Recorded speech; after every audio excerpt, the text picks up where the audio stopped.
पैसे जब तक कमाए ना जाए ना, तब तक पैसे की वैल्यू नहीं होती। बात सही है। इसलिए बच्चों को पैसा ज्यादा ना दो, उन्हें कमाने दो। कमाएंगे तो पैसे की कदर करेंगे कि 500 कैसे आता है। कमाएंगे नहीं तो ये 500 तो उड़ाएंगे। आजकल तो मुंह पे दबा लेते हैं, फिर वो सामने वाली नचनियां निकालती है उसके मुंह से। हाँ या ना? तो तुम्हारी कमाई वो निकाल रही है मुंह से। हाँ या ना? ये चल रहा है बाजार में धड़ल्ले से, नहीं चल रहा है? और आप सब इस बात के साक्षी हैं। यही है आज क्लबों में कौन से लोग जा रहे हैं? आप क्लब में जाते हो? जो मेहनत करके पैसा कमाता है ना साहब, वो बड़ा थोड़ा कंजूस। लोग नहीं कहते यार ये बड़ा कंजूस है। कंजूस नहीं होता, वो पैसे की कदर कर रहा है। क्यों? वो पैसे की क्या कर रहा है? कदर कर रहा है। तुम कमा नहीं रहे हो ना, तुम उड़ा रहे हो। दिलेर ना बनो, दिलेर बनो। अपनी कमाई करके दिलेर बनो तो दिखाओ। तुम अपने से कमा के दिखाओ, फिर उड़ाओ। बाप के पैसे उड़ाना कौन सी बड़ी बात है? दिलेरी के चक्कर में ना आजकल बच्चों को मोबाइल चाहिए बड़ा बड़ा, 1.5 लाख रुपया का। बाप कमाता कितना? 40,000 रुपया महीना, 30,000 रुपया महीना, 10,000 रुपया महीना, 50,000 रुपया महीना। उसी में वो बिजली बिल चुकाता है, उसी में वो तुम्हारे लिए कपड़े लाता है, उसी में दाल रोटी चलानी है, नमक खरीदना है, जीरा खरीदना है। और तुम्हें 1.5 लाख का मोबाइल कैसे दिलाएगा? और तुम तो पैसे लेके फिर क्या करते हो? 500 रुपया की शराब पी जाते हैं, 1000 रुपया की बोतल खोल लेते हैं। कौन लोग हैं? बिगड़ कौन रहे हैं? कौन बिगड़ रहे हैं? वो जिनके पास, जिनको पता है कि मेरे बाप के पास तो है, और जिन्हें पता है कि मेरे बाप का कोई सपोर्ट नहीं है, वो खुद काम करने में लगे। आज भी कुछ युवा, आज भी कुछ नौजवान लड़के और लड़कियां खूब मेहनत कर रहे हैं, खूब सफलता की ओर चल रहे हैं। क्यों जी? बात सही है। लेकिन सफलता की सीढ़ियां वो चढ़ रहे हैं साहब जिनके ऊपर बाप का सपोर्ट नहीं। सही है? हाँ, इसलिए कहता हूं कि हमारे ऋषियों ने बहुत अच्छी व्यवस्था बनाई है कि बेटा बेटी का ब्याह कर दो, और बेटा बेटी का ब्याह करके आप बेटों से पूरा सौंप दो। थोड़ा बहुत काम, थोड़ी संपत्ति अपने पास रखना, बचाकर दे दो उनको काम धाम। तुम कमाओ, अब दाल रोटी चलाओ, हम चले तीर्थ यात्रा पे निकल जाओ 1-2 महीने के लिए। 1-2 महीना बच्चा घर चलाएगा, दाल रोटी चलाएगा, पता चल जाएगा कि घर कैसे चलता है। अब तुम लोग ना निकलते नहीं घर से, सब मैं करूंगा, सब मैं करूंगा। तुम्हारे बच्चे क्या हो जाते हैं? अपाहिज। जब तुमने उन्हें सौंपा ही नहीं काम, तो दाल रोटी कमाना सीखा ही नहीं ना साहब उसने। फिर तुम हो गए टें। जब टें हो गए तब उसको लगा कि अब कहां से दाल रोटी आए, तब तक वो हो चुका था कमजोर। तो फिर धड़ाम से गिर जाता है, बर्बाद हो जाता है। क्यों जी? बात सही है। हाँ, छोटा बच्चा होता है ना, वो खड़ा होता है, गिर जाता है। 2 कदम चलता है, गिर जाता है। 4 कदम चलता है, गिर जाता है।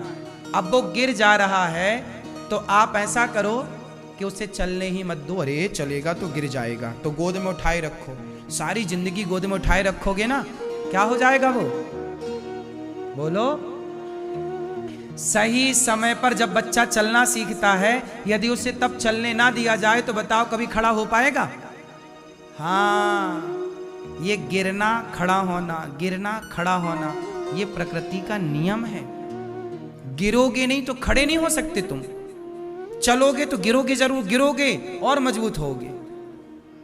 यही प्रकृति का, यह इसी से तुम सब सीखे हो। मैं भी सीखा हूं। मैं भी कोई पैदा होती दौड़ने नहीं लगा।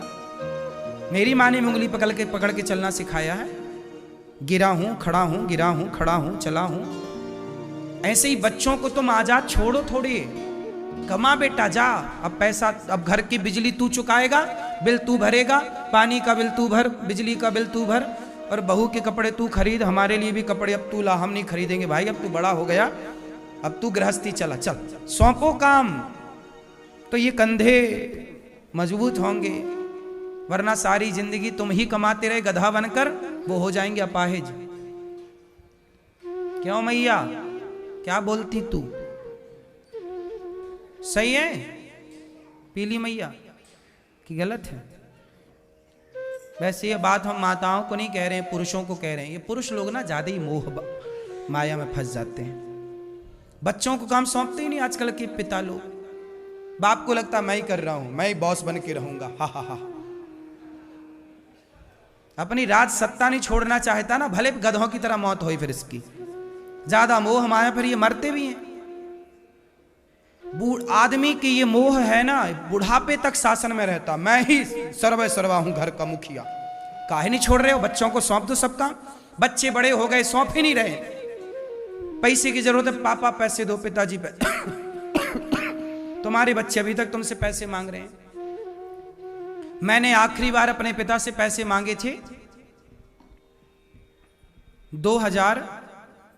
लगभग 2014-15 में। मैंने आखिरी बार अपने पिता से मांगे थे 2000 जब मैं 15 साल का, मतलब 14-15 साल का जब मैं था, लगभग 2003-4 की ये घटना होगी। मेरे गांव में मेला भरा था, मेरे गांव से 2 किलोमीटर 3 किलोमीटर आगे मेला घूमने के लिए मैंने पैसे मांगे, पिताजी पैसे दो, मेला घूमना। तो पिताजी ने मुझे 2 रुपए दिए थे। कितने रुपए दिए थे? मैं 2 रुपए में गया मेला में, मिठाई खा के आ गया। आप लोग मेला वेला घूमे कि नहीं बचपन में? मेला में मिठाई, बढ़िया पुराने जमाने की बात है। तो मिठाई खा के आया, और झूला झूलने का मुझे बड़ा शौक था, वो बड़ा वाला झूला ऐसे वाला, उसमें बैठ जाता था मैं, झूलता रहता। 2 रुपए मांगा मैंने, उसके बाद फिर मैंने कभी पैसे नहीं मांगे आज तक। मेरे पिताजी ने मुझे आखिरी बार 2 रुपए दिए हैं, और उसके बाद आज तक मैंने कभी पैसे नहीं मांगे। क्योंकि जब मैं 17 साल का हुआ तो मैंने कमाना शुरू कर दिया, घर की दाल रोटी मेरे कंधे पर आ गई। मैं भी समय से काम करने लगा ना, तो मुझे भगवान ने इस लायक बना के यहाँ बिठाया है। मैं भी अपने पिता के टुकड़ों पर पलता तो मैं भी अपाहिज हो जाता। वो तो पिताजी ने मुझे मजबूत बना दिया। तू कमाव, तू ही रोटी चला, घर की नमक तू कर, है कि नहीं? जा, हम नहीं करें। हमारे पिताजी ने हाथ खड़े कर लिए, नहीं करेंगे कुछ, तुम लोग करो। फिर क्या हुआ? मजबूती मिली। काम करना था, करना ही था, नहीं करेंगे तो खाएंगे क्या? चलते गए चलते गए चलते गए, मजबूत होते गए। यही है सही परवरिश। सही है कि गलत है? सही वक्त था वो 17 साल जब मेरी उम्र थी। मतलब 20 साल का लड़का हो ना साहब, तब से आप 25 साल की उम्र में, आप देखो मेरी उम्र अभी 33 साल है, 34 कंटिन्यू है रनिंग में। मतलब मैं जब 25 साल का था तब से मैंने ये सारी प्लानिंग स्टार्ट कर दी थी कि कैसे वृद्ध माओं की सेवा करनी है, कैसे सब कार्य करना है। और सेवा का कार्य जब 25 साल की उम्र में शुरू किया, आप भी तो 5 साल से तो आप ही देख रहे हैं, 5-6 साल से टीवी पे सब सेवाएं गौरी गोपाल की। गौरी गोपाल आश्रम को कब से जान रहे हैं आप लोग? बोलो। 5-6 साल, 4-5 साल तो आपको सुनते सुनते हो गए होंगे टीवी पे, है ना? तब उस समय मेरी उम्र क्या रही होगी? 25 साल, 26 साल, 27 साल। तब से सोचिए, काम करते करते करते, मैं पहले से 2007 से काम कर रहा हूं। 2006 में पढ़ने आया, 7 से मैंने काम स्टार्ट कर दिया। काम, पढ़ना भी, काम भी करना, पढ़ना भी, काम भी करना, पढ़ना भी, काम भी करना। अपने पैसे से पुस्तक खरीद के, मुझे जो पुस्तक चाहिए थी वो पुस्तक भी मुझे खुद खरीदनी पड़ती थी। मैं दूसरों की पुस्तक ले लेके पढ़ता था। वेद पुराण पढ़ने रहते थे ना, तो जो सीनियर विद्यार्थी होते थे हमारे गुरुकुल में, उनकी पुस्तक में लेके पढ़ता, शाम को पढ़ के लौटा देता। पुस्तक भी नहीं थी मेरे पास, फिर जो चाहिए थी फिर काम करता तो पुस्तक खरीद के लाता। ऐसे स्ट्रगल जीवन का स्टार्ट हुआ।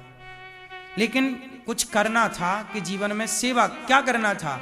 मुझे गाड़ी खरीदने का शौक कभी था ही नहीं। सोचिए मेरी उम्र के लड़के ना सपना देखते मैं गाड़ी खरीदूं, ये वाली। मैंने कभी गाड़ी का शौक ही नहीं रखा, सपना ही नहीं, कोई गाड़ी का सपना देखूं, पागल हूं क्या? गाड़ी भी एक सपने का विषय है क्या? गाड़ी तो जरूरत का विषय है। गाड़ी वही खरीदनी चाहिए जिससे जरूरत पूरी हो। हाँ या ना? सही है। गाड़ी का क्या सपना? घर का मैंने कभी सपना नहीं रखा आज तक। गौरी गोपाल आश्रम में जो माताएं रहती हैं, जिस कमरे में माताएं रहती हैं, उन्हीं के बगल में एक छोटा सा कमरा है, 9x12 का कमरा है, जिस कमरे में मैं रहता हूं आज भी देख सकते हैं आप सब चीजें। घर नहीं बनाया मैंने आज तक कहीं। आप नहीं देख सकते कि अनिरुद्धाचार्य जी का वृंदावन में कहीं घर है। जरूरत ही नहीं पड़ी। मैंने सारे मेहनत करके सारा काम किया। मैं चाहता तो पैसे कमा के अपने लिए घर बनाता। महंगी महंगी गाड़ियां देखो, गाड़ियां भी मेरे को लेनी पड़ती हैं जरूरत के लिए। अब सोचिए, मैं आज आपको कथा सुना रहा हूं ना, कल मुझे कथा सुना के गोवा जाना है और गोवा से लौट के भी आना है, परसों फिर कथा सुनानी है आपको। यहाँ तो कथा कंटिन्यू है और मुझे गोवा जाना है, तो मुझे लंबी लंबी यात्राएं करनी पड़ती हैं। कई बार मुझे आज कथा कह के कल भी कथा है और मुझे नेपाल जाना पड़ता है, काम के लिए जाके आना भी पड़ता है। तो फिर इस लंबी लंबी यात्राओं के लिए मुझे गाड़ियां तो रखनी पड़ती हैं ना, कि समय से पहुंचाए और समय से लाए। बड़ी बड़ी यात्राएं फिर वहां जहाजों से करनी पड़ती है, एयरपोर्ट पे जाके। तो कुल मिला के मैं आपको ये कह रहा हूं, मैं जीवन में वहीं खर्च करता हूं जहां मुझे जरूरत है। बिना जरूरत के मैं 1 रुपए खर्च कहीं नहीं करता। मैं चाहता तो घर बनाता अपने लिए, चाहता तो सब करता, लेकिन नहीं। मैंने सोचा कि गौरी गोपाल आश्रम बनेगा, जो फुटपाथ पर वृद्ध माएँ सो रही हैं, जो लोग भूखे हैं, प्यासे हैं, नंगे हैं, कपड़ों की कमी, मैंने सोचा कि सबको जो जरूरत मैं पूरी कर सकता हूँ, यदि मेरे द्वारा देने से आपकी कुछ जरूरतें पूरी हो सकती हैं, आपके आंखों के कुछ आंसू कम हो सकते हैं, तो आओ हम आंसू पहुँचने की सेवा करते हैं, लोगों को हंसाने की सेवा करते हैं, प्रसन्न रखने की सेवा करते हैं, कथा सुनाने की सेवा करते हैं, युवाओं को जो भटक गए हैं उन्हें सही दिशा दिखाने की सेवा करते हैं। तो हमने ये सेवा का काम पकड़ा। हमारी शौक सेवा है। हमारी शौक घूमना फिरना ऐशो आराम की जिंदगी वाली नहीं। अब देखिए, कल प्रयागराज में था मैं, कथा कल पूरी वहां की, विश्राम कल हुआ प्रयागराज जी का। आज प्रयागराज जी से आप देखो, आपके बीच में कथा स्टार्ट हो गई। विश्राम कहां मिला? विश्राम राम काज कीन्हे बिनु मोहि कहां विश्राम। मेरी उम्र के लड़के ना बहुत आराम कर रहे हैं, नहीं कर रहे हैं। मेरी उम्र के लड़के खूब पिता के पैसे पे खूब बड़ी बड़ी गाड़ियों पे सड़क में ऐसे ऐसे गाड़ियां चला रहे, नहीं चला रहे। मेरी उम्र के लड़के शराब पी के पड़े हुए हैं, नहीं पड़े हुए। लेकिन यही तो भगवान की कृपा है कि भगवान ने मुझे हर बुराई से बचाकर समाज की सेवा में लगाया। मुझे बहुत खुशी होती है कि ईश्वर ने मुझे इस काम के लिए चुना। इतना बड़ा वृंदावन है, सोचिए, पूरे वृंदावन में केवल गौरी गोपाल जी की रसोई ऐसी है कि कोई भी कभी भी आओ, दिन को आओ, रात के आओ, दोपहर को आओ, आधी रात को आओ, 24 घंटे रसोई में यहां भरपेट भोजन मिलता है लोगों को। दाल चावल सब्जी रोटी। पाए कि नहीं आप लोग प्रसाद? कितने लोग प्रसाद पाए? दाल अच्छी थी कि नहीं? सब्जी भंडारा है। इसका मतलब ये नहीं कि हम कुछ भी खिलाएं, नहीं। आप जाके देखना, भोजन में क्वालिटी है। हमने ब्रांडेड कपड़े नहीं पहने साहब, हमने ब्रांडेड शौक नहीं रखे, हमने ब्रांडेड सेवा की है।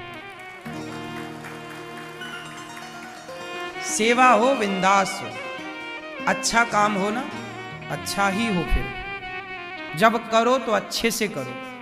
क्यों जी, क्या कहते हैं? ये दास अनिरुद्ध का यही भाव है, जब करो तो अच्छे से करो, बलाह न टारो। बात सही है। तो गौरी गोपाल आश्रम में सेवा होती है। सेवा के लिए लोग जानते हैं। इसलिए कहता हूं कि आप भी पैसे कमाओ, सेवा में लगाओ, अच्छे काम में लगाओ। इससे क्या होगा? धन भी बढ़ेगा आपका, यश